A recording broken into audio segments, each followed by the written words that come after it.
Fala pessoal, espero que vocês estejam muito bem, sejam bem-vindos a mais uma aula. Desta vez vamos redefinir o nosso método da action, beleza? Vindo aqui para minha tela, estou na SGW, no nosso serviço, vamos em Runtime Artifacts, botão direito aqui no DPCXT, né? E ABAP Workbench, go to ABAP Workbench. Aqui vamos remover o nosso filtro e vamos procurar pela action, que ela fica ali um pouquinho para baixo. Ele é escrito execute action, tá? Aqui está ele. Então basta colocar aqui para modificar, né? A linguagem original. Execute action. Vamos redefinir ele. Clicando aqui no lapisinho, lembrando, né? Feito isso, beleza. Hoje iremos utilizar esse carinha aqui, tá? Mas um pouquinho mais para frente. Então, o que temos aqui no action de parameters, né? Que iremos utilizar? Temos algumas coisas.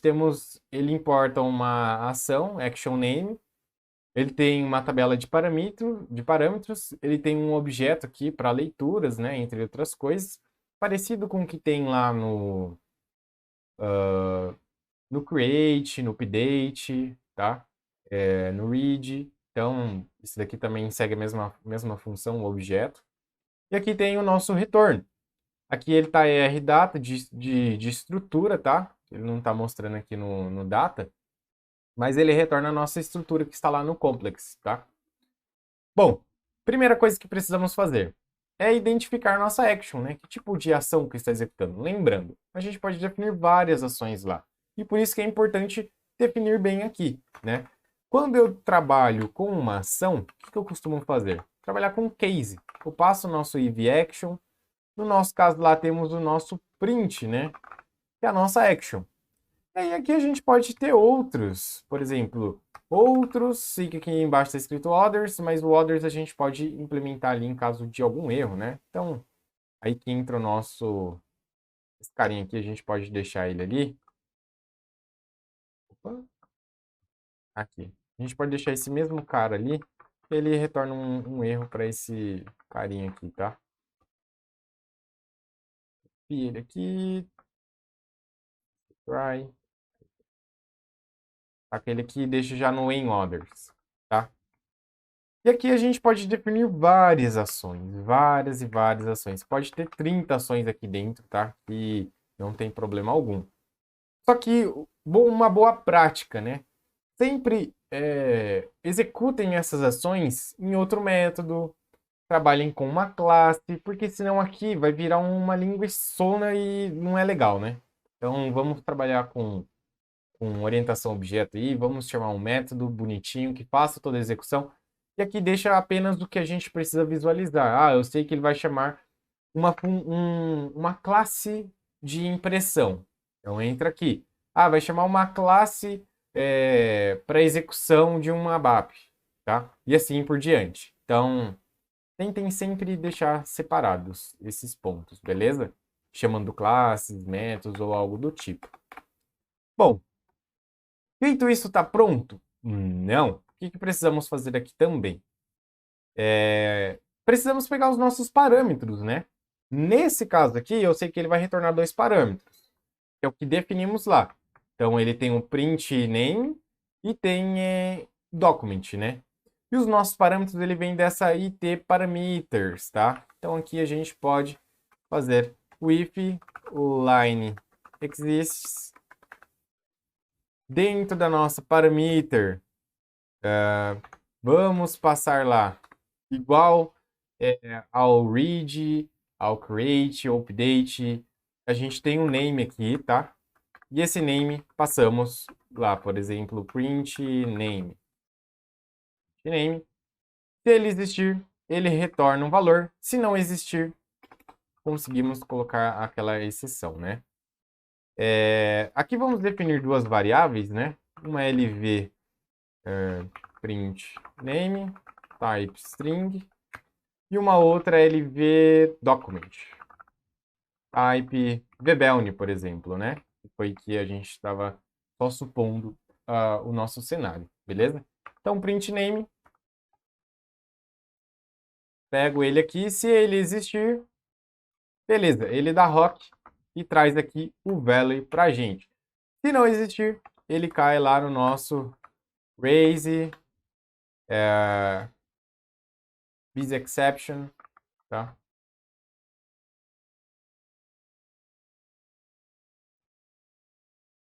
Raise that exception. Opa.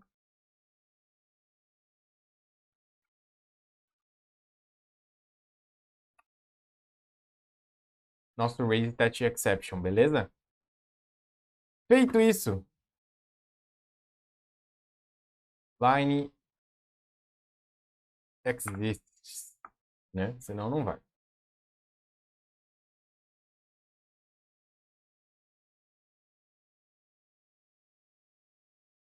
Beleza, e aqui a gente passa o nosso print name, né? Vamos copiar ele aqui. Então, se ele existir, vamos retornar ele. Aqui ele tem o nosso value. Se não, ele dispara ali o nosso raise, né? Raise exception type e o nosso touch. Beleza? Então, aqui a gente pode verificar, tá?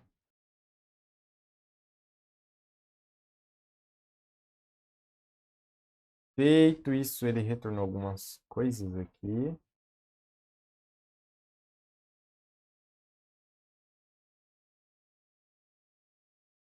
Beleza. Esqueci os espaços aqui. Fechou. Fazendo isso, vamos repetir para o nosso document. Então, aqui, line, a gente passa o document, né? Que foi o que criamos lá. E mesma coisa aqui, o document, né? E aqui, por exemplo, temos esse cenário de buscar, né? Eu poderia também fazer um loop ou alguma coisa direto nessa tabela, né? Como é uma tabela, eu poderia fazer um loop e um case. Aí vai do tipo de desenvolvimento de cada um. Mas, só nesse cenário aqui que temos, eu utilizei esses casos. E o que poderíamos fazer aqui?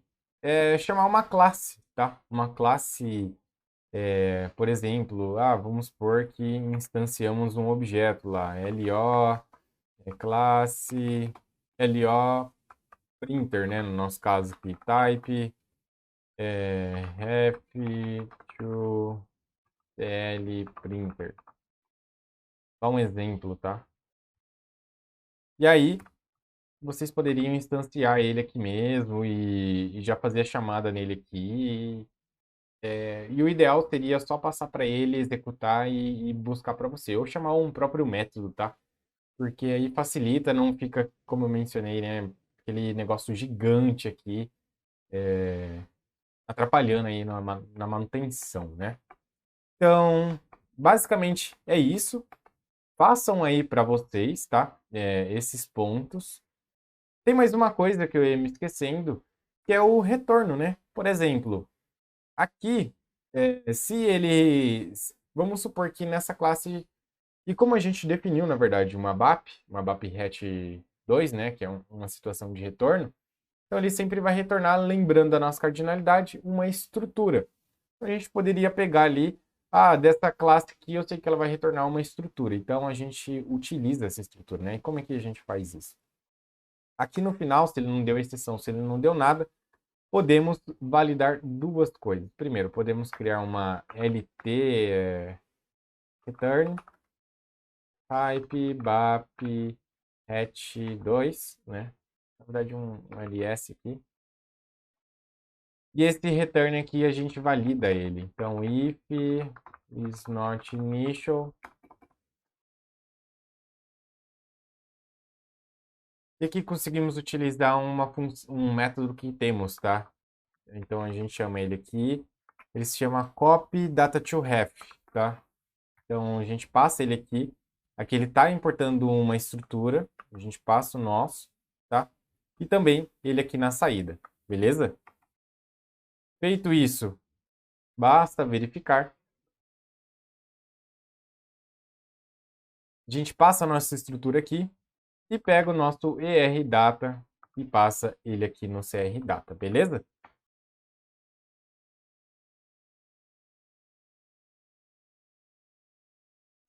Aqui vamos chamar o nosso método que se chama copy data to ref, tá?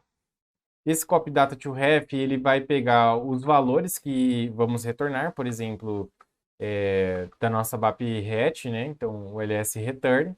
Lembrando, se a cardinalidade fosse de 0 para muitos, aqui seria uma tabela. Nosso caso, a estrutura. E aqui o CR data, a gente copia o R data que está aqui em cima, tá?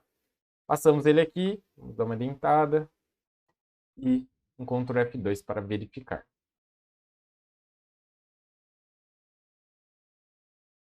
Feito isso, nenhum erro, basta ativarmos ele aqui.